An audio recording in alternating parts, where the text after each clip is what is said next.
5 seconds.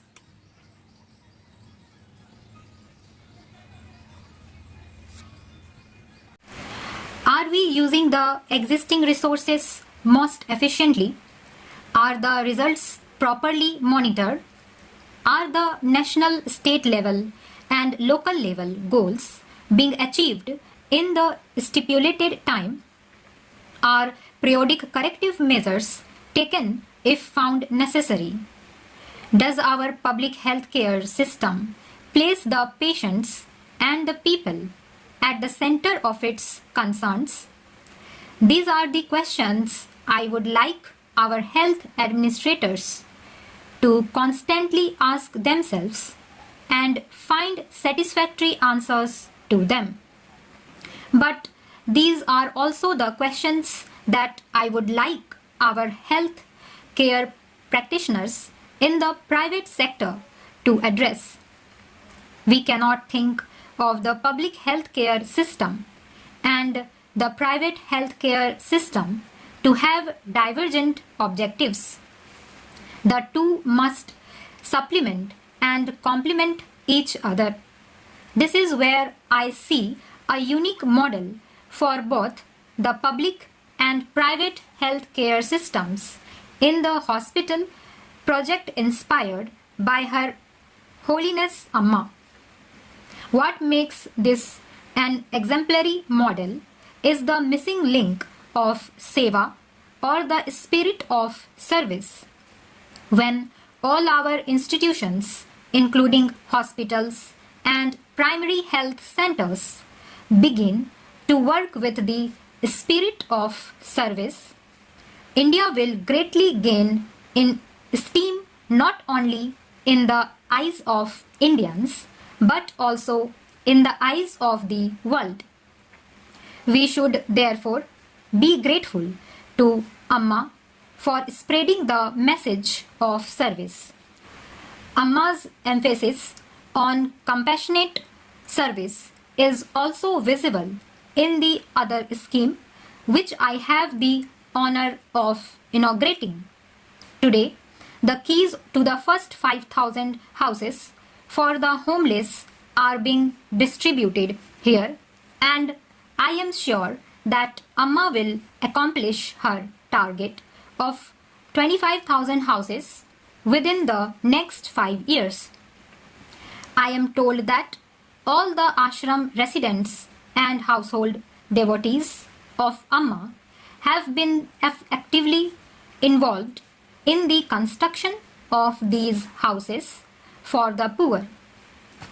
Their poor love, which is not limited to any particular community or religion, has made these houses into true temples of love.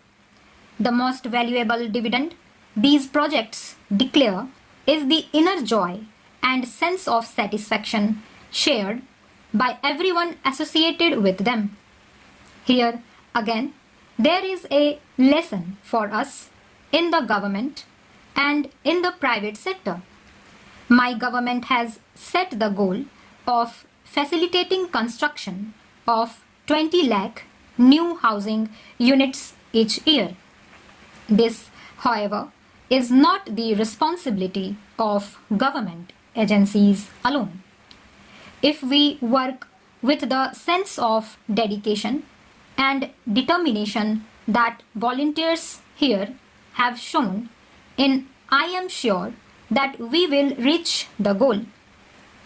In this, my first official visit to Kerala, I cannot but express my happiness and appreciation at the many marvelous achievements of your state, especially in the fields of health, education, arts, and culture.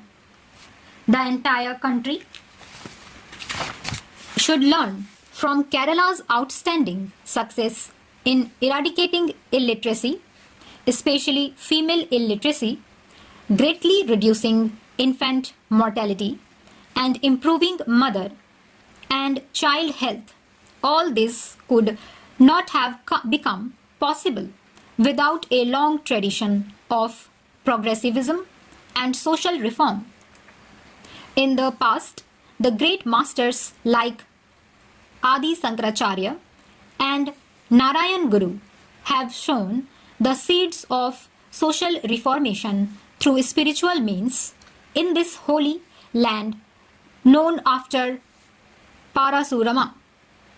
In Amma, we find those seeds sprouting, growing, and spreading their branches far and wide, aspiring to touch the stars.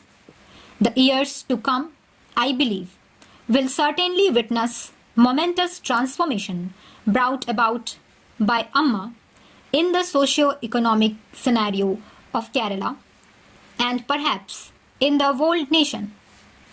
That will be the fulfillment of my participation in today's function. I would like to digress at this point to say something about a matter which has attracted national and international attention.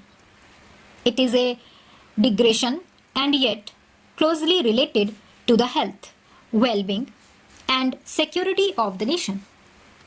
On May 11 and 13, India conducted 5 nuclear tests and nearby announced its emergence as a nuclear weapons state. We did so on the basis of our own sound and careful appraisal of the regional and global security scenario. When India was being surrounded by nuclear weaponry, we could not have allowed the country to be taken by surprise. Besides, India could not have succumbed to pressures to sign discriminatory treaties which had utterly failed to bring about any progress in global nuclear disarmament. I would like to measure the international community that the nuclear tests will make no change in India's long and vigorous pursuit of peace in the region and in the world. Ours will never by weapons of aggression. Our bold action has found support in all sections of the Indian society and polity, reflecting a deep national consensus on this vital issue of national security. It has created an atmosphere of unity and self-confidence from Kerala to Kashmir. I appeal to all my countrymen to preserve and further strengthen this sense of unity and self-confidence. Let us all work with redoubled discipline, dedication, and patriotism in our respective spheres of life. In the short run, we should be prepared to face some hardship.